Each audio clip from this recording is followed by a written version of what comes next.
In Lagos slums, orphan Amina fed a crazy man everyone avoided. One compassionate night changed everything. She became pregnant.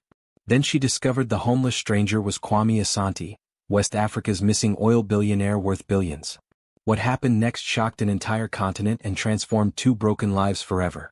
Before watching full story, comment below from where you watching. Also like and subscribe for more stories. Amina Okonkwo wiped the sweat from her forehead as she finished scrubbing the last plate in the small restaurant kitchen in Lagos, Nigeria. At 19 she had already lived more hardships than most people face in a lifetime. The Sacred Heart Orphanage in Ikeja had been her home until she turned 18, and now she struggled to make ends meet with multiple jobs. Her day started at 4 a.m., cleaning offices in Victoria Island Business District. Then she would rush to Mama Aduni's local bukka where she worked washing dishes until 3 p.m. Evenings were spent teaching neighborhood children under the mango tree for a few extra naira. Despite her exhausting schedule, Amina maintained her gentle smile and kind Igbo spirit. "Amina, NWM, you look tired," said Mama Aduni, the restaurant owner, speaking in her Yoruba-accented English. "Take some jollof rice and plantain home with you." "Thank you, Mama," Amina replied gratefully in Igbo-accented English. Every free meal meant she could save a little money toward her dream of completing her education at the University of Lagos. Her tiny one-room apartment in Mushin was barely big enough for a mattress and a small kerosene stove, but it was hers. The zinc roof leaked during the rainy season, and the walls were thin enough to hear every conversation from neighboring families, but Amina had worked hard to afford even this small space. That evening, as Amina walked home through the bustling streets where hawkers sold suya and gala, she heard commotion coming from the small park near Alaba Market. A crowd had gathered around something, and she could hear people shouting in a mixture of English, Yoruba, and Hausa. "Person call police, oh. This man don craze finish. Make una stay away from am." Curiosity got the better of her, and Amina pushed through the crowd to see what was happening. In the center of the crowd sat a man who appeared to be in his early 30s. His clothes were expensive but torn and dirty. His hair was disheveled and he was talking animatedly to himself in English mixed with Yoruba, sometimes laughing, sometimes crying. The crowd kept a safe distance, treating him like he carried bad juju. "He don day here for 3 days," whispered an elderly Hausa woman selling cola nuts to her friend. "Completely don lose him mind. Person talk say day always talk about numbers and big companies." Amina watched as the man suddenly stood up and started walking in circles, muttering about board meetings and oil contracts. His eyes were unfocused, and he seemed to be living in a different reality altogether. While everyone else backed away, some even making the sign of the cross or touching their protective amulets, Amina felt something different: compassion. She had grown up around children who had been abandoned and traumatized, and she recognized the look of someone who was lost and afraid, even if he couldn't express it normally. Against the advice of the crowd, Amina slowly approached him. "Oga," she said softly in pidgin English, "you hungry?" The man stopped his pacing and looked at her with confused eyes. For a moment, his expression softened. "Hungry?" he repeated in clear English as if the word was foreign to him. Amina opened the container of jollof rice and fried plantain Mama Aduni had given her and offered it to him. "Here, chop something." To everyone's surprise, the man accepted the food and began eating quietly. The crowd gradually dispersed, leaving Amina alone with the stranger under the dim streetlight powered by Nipa's intermittent electricity supply. "What'n be your name?" she asked gently in pidgin.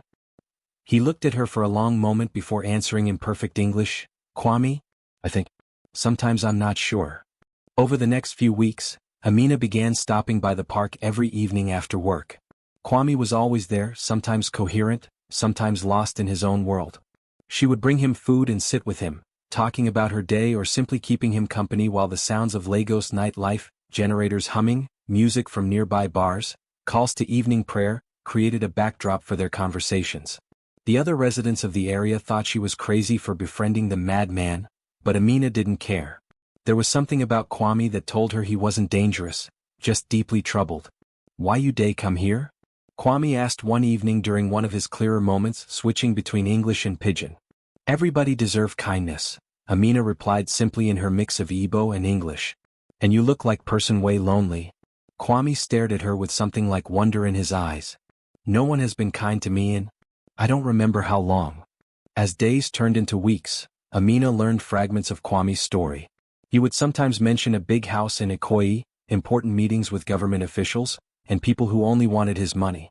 But these memories seemed to cause him distress, so she didn't push for details. What she did notice was that Kwame seemed calmer when she was around. His rambling became less frequent, and sometimes he would ask her about her life with genuine interest, speaking in the educated English of someone who had attended good schools. "You work so hard," he observed one day. "Get family to help you?" "I grow up for orphanage," Amina explained.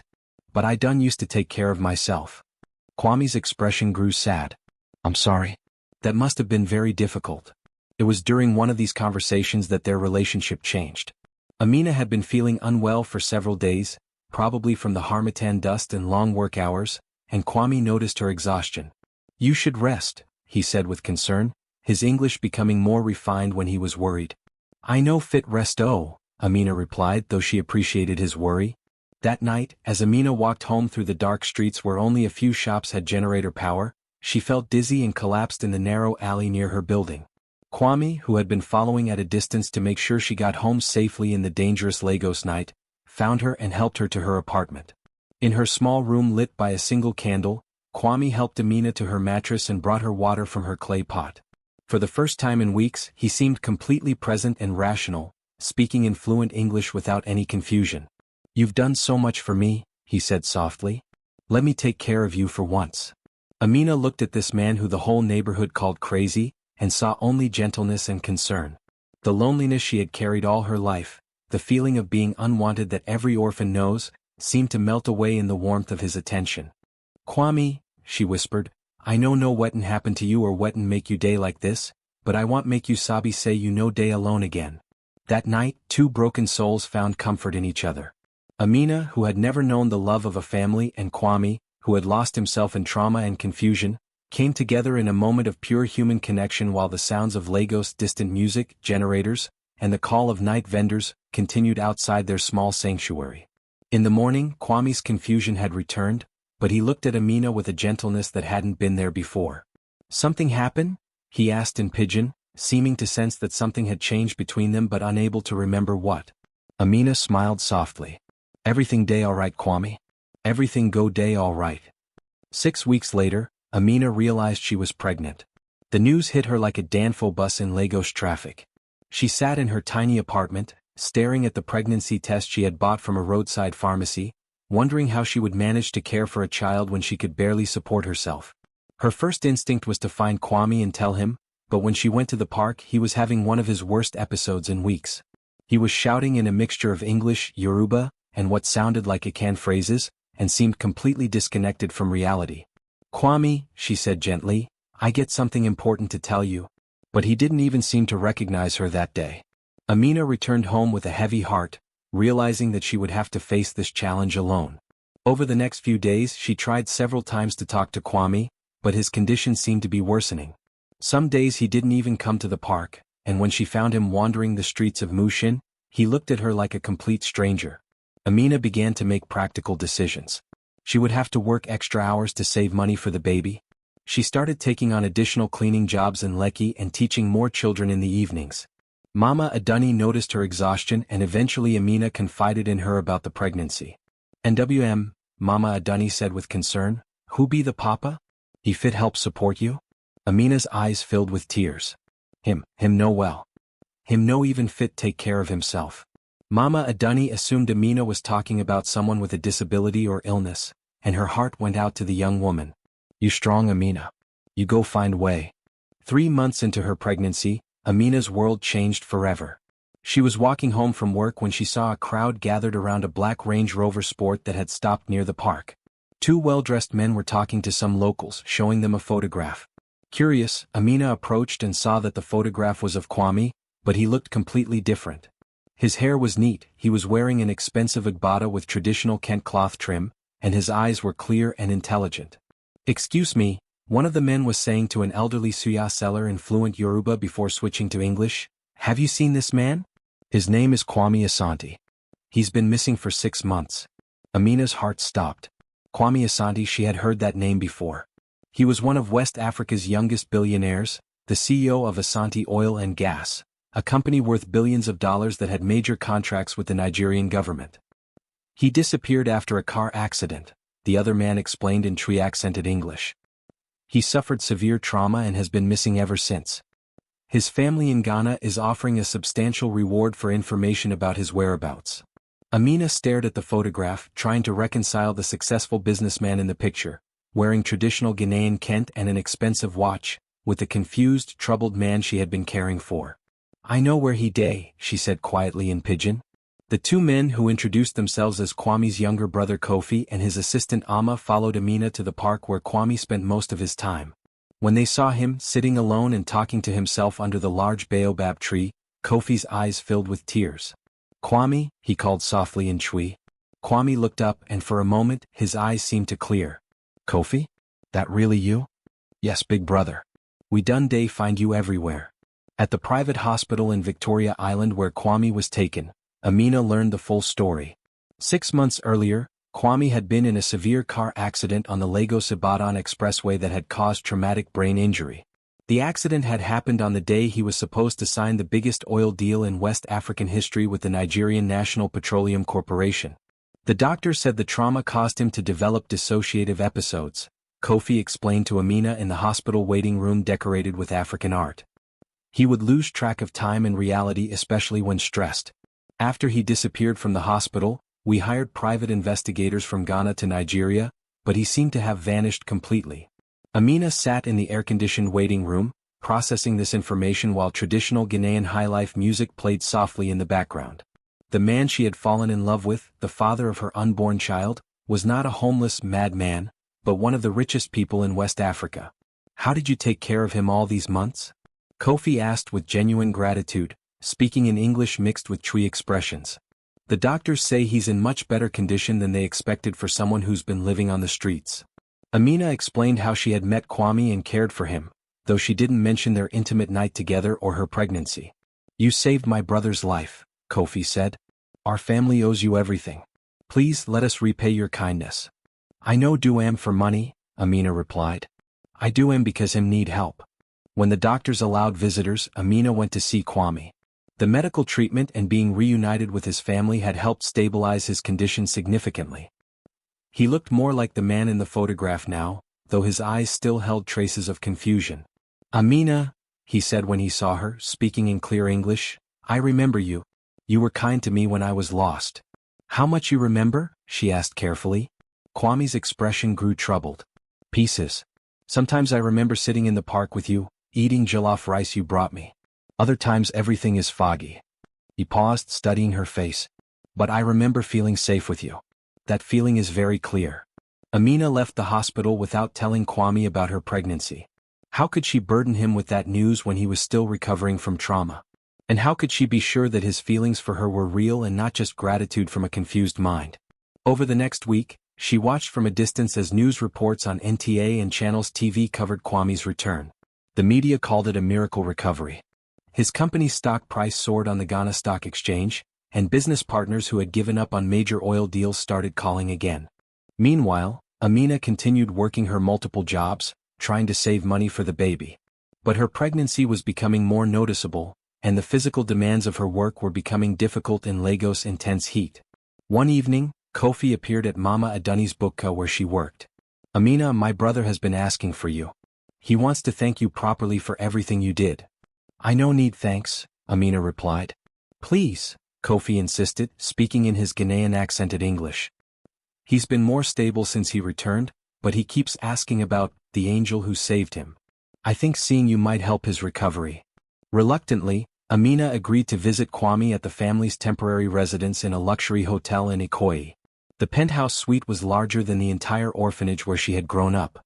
The view overlooked Lagos Lagoon, and traditional African art decorated the walls. He looked completely different now, healthy, well-groomed, and dressed in expensive traditional African attire. But when he smiled at her, she saw the same gentle expression she had fallen in love with in the park. "Amina," he said, standing up. "I'm so glad you came. I've been trying to remember everything from those months, and you're the one clear, good memory I have." They talked for an hour about his recovery and her life. Kwame seemed genuinely interested in her work and dreams, just as he had been during his clearer moments in the park. "I want to help you," he said. "You sacrifice so much to take care of me. Please let me pay for your education, help you get a better job." Amina felt overwhelmed by his generosity, but also confused about his motivations. Kwame, I need to ask you something. You remember? Anything happened between us? More than just friendship, I mean. Kwame's expression grew troubled. I remember feeling close to you, feeling like you understood me. But the details are unclear. Did something happen? Amina realized that his trauma had likely erased the memory of their intimate night together. She made a decision that would change everything.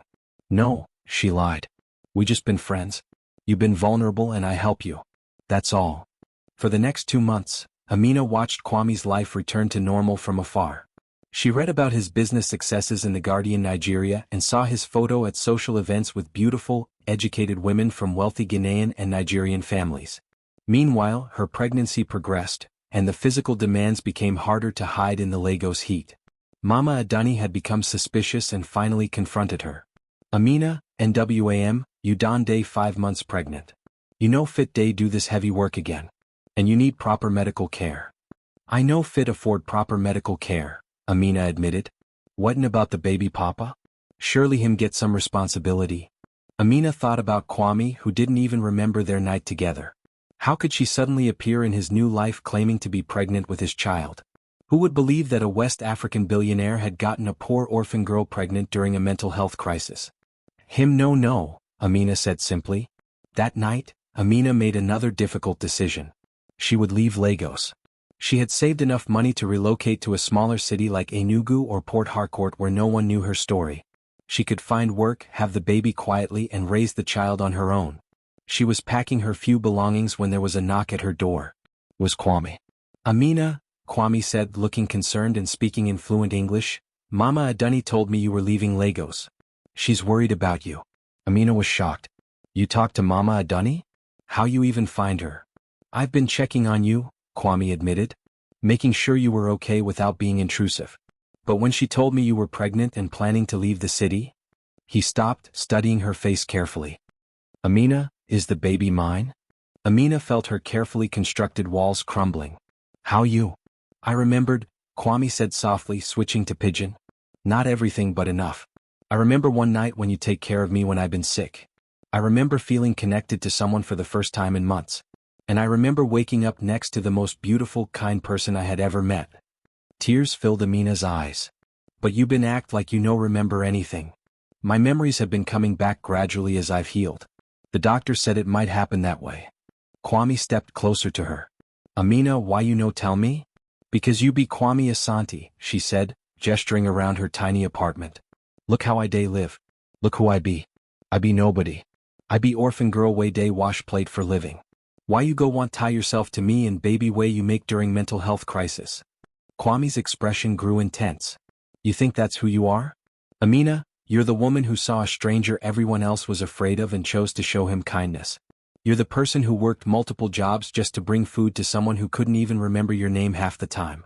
You saved my life, not just physically but emotionally.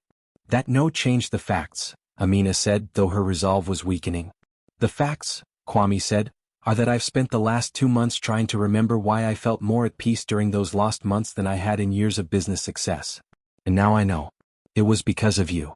Kwame sat down on Amina's small mattress, making the tiny room feel even more cramped. Amina, I know this is complicated. I know our circumstances are unusual. But I also know that the night our child was conceived wasn't just about 2 people finding comfort. At least for me, it was about finding someone who saw me as human, not as a company or a bank account. Amina sat down beside him, feeling overwhelmed by the conversation. But Kwame, what in kind life we fit get together? Your family, your business people, society, they no go ever accept person like me. Then maybe it's time I stopped caring about what other people think, Kwame replied, switching between English and pidgin. Amina, you go marry me? The proposal was so unexpected that Amina almost laughed. You know serious. I never been more serious about anything for my life. You day ask me to marry you because I pregnant. That no be good reason to marry. Kwame took her hands in his. I'm asking you to marry me because in all my years of success and wealth, I've never felt as content as I did sitting in that park with you. I'm asking because I want to wake up every morning next to the person who showed me what real kindness looks like. Amina felt her heart racing. This thing crazy. People go talk, say I trap you, say I get pregnant purposely to access your money. Let them say whatever they want. I know the truth and you know the truth. That's all that matters. Amina looked around her tiny apartment, then at this man who was offering her a life she had never dared to dream of. Kwame, I need you understand something. If we do this thing, I no want your money change who I be. I still want work, contribute something meaningful to the world. I no want become some rich man decoration. Kwame smiled. Amina, I fell in love with your independence and your compassion. I would never want to change that. 3 months later, Amina gave birth to a healthy baby girl at the Lagos University Teaching Hospital. Kwame was present for the delivery, holding Amina's hand and crying when he first saw his daughter. She perfect, he whispered, gently touching the baby's tiny fingers. What'en we go call her? Amina asked. Asha, Kwame said immediately using the Swahili word. Because she represents the hope I found when I thought I had lost everything. The wedding had been a beautiful blend of cultures, small and private but rich in tradition. They had incorporated Igbo, Akan and Yoruba customs, with Amina wearing traditional Igbo attire and Kwame in Ghanaian Kent. Mama Aduni, Kofi, and a few close friends attended the ceremony held at the National Theatre in Lagos. I want our marriage to be about love, not spectacle, Amina had explained, and Kwame had agreed completely. Now, 6 months after the wedding, Amina was adjusting to her new life as Mrs. Kwame Asante. True to his word, Kwame had supported her desire to continue working and contributing to society. Together, they had established the Asha Foundation focused on helping orphans across West Africa and supporting mental health awareness. You know, Kwame said one evening as they sat in the nursery of their new home in Ikoyi watching baby Asha sleep, I used to think success was measured by oil contracts and business deals. And now? Amina asked, leaning against his shoulder. Now I know that real success is measured by how much good you bring into the world, and how genuinely happy you are with the life you've built. Amina smiled, thinking about the journey that had brought them to this moment. From a park in Mushin where she had befriended a confused stranger, to a mansion in Ikoyi where she was raising their daughter and running a charitable foundation. You ever regret that night for my apartment? She asked quietly. The night way change everything? Kwame kissed the top of her head. That night gave me you and Asha. It gave me a real family and a purpose beyond making money. How could I ever regret the best decision I never consciously made? As Amina looked down at their sleeping daughter, she realized that sometimes life's greatest blessings come disguised as problems. What had seemed like an impossible situation, getting pregnant by a man the world saw as mentally unstable, had actually been the beginning of the most beautiful chapter of her life. The orphan girl who had grown up believing she would always be alone had found not just love, but a partner who valued her for exactly who she was. And the billionaire who had lost himself in trauma and confusion had found his way home through the kindness of a stranger who became the love of his life. 2 years later, Amina stood in the playground of the new Sacred Heart Children's Village, a state-of-the-art facility that had replaced the old orphanage where she had grown up. She watched as dozens of children played with new toys and equipment, their laughter mixing with the sounds of traditional African drums from a cultural class nearby. The children look happy, Kwame observed, joining her with Asha toddling between them, wearing a beautiful Ankara dress. They are, Amina smiled. But more importantly they get hope. They know say being orphan no limit their potential. Several of the older children ran up to Amina, calling her Auntie Amina, and showing her their artwork featuring traditional African motifs and school projects. She had become a regular visitor, often bringing Asha to play with the children and always arriving with stories, gifts, and encouragement. You go tell us the story again? Asked Chioma, a 7-year-old who reminded Amina of herself at that age. Which story? Amina asked, though she already knew the answer. The one about the girl Wei helped the lost man and find her family. As Amina settled down with the children around her under the large irako tree, Kwame sat nearby with Asha on his lap, listening to his wife tell a simplified version of their love story while traditional African music played from a nearby radio. Once upon a time, Amina began, there'd been one girl Wei no get family. She worked very hard and been always kind to people even when them no fit kind back. One day she meet one man Wei been very lost and confused. Everybody else been fear am, but she see say him just need person to care about am. And then what'n happen? The children asked eagerly, even though they had heard this story many times before. She discover say sometimes when you help another person, you actually help yourself. And sometimes the person Wei look like them no get anything to offer you nah actually the person Wei fit give you everything you never know you need. As the children dispersed to continue playing, Kwame came over and sat beside Amina. You know, he said, I think that story gets better every time you tell it. Amina looked around at the children playing, at her husband and daughter, and at the foundation they had built together. The girl who had once believed she would spend her life alone had created a family not just for herself, but for dozens of children who needed to know that their stories could have happy endings too. The best part, she said, na say no be just story. Na proof say miracle fit happen to anybody, anywhere when we choose to lead with kindness instead of fear. Baby Asha clapped her hands and laughed, as if she understood that she was part of something magical, a love story that had begun with compassion and grown into a legacy of hope for countless others across West Africa. And in that moment, Amina knew that her life had unfolded exactly as it was meant to, not in spite of her difficult beginning, but because of the strength and compassion that beginning had taught her. Sometimes the most beautiful love stories don't start with love at first sight, but with one person choosing to see the humanity in another when everyone else sees only problems. The rest, as they say, is just the beginning.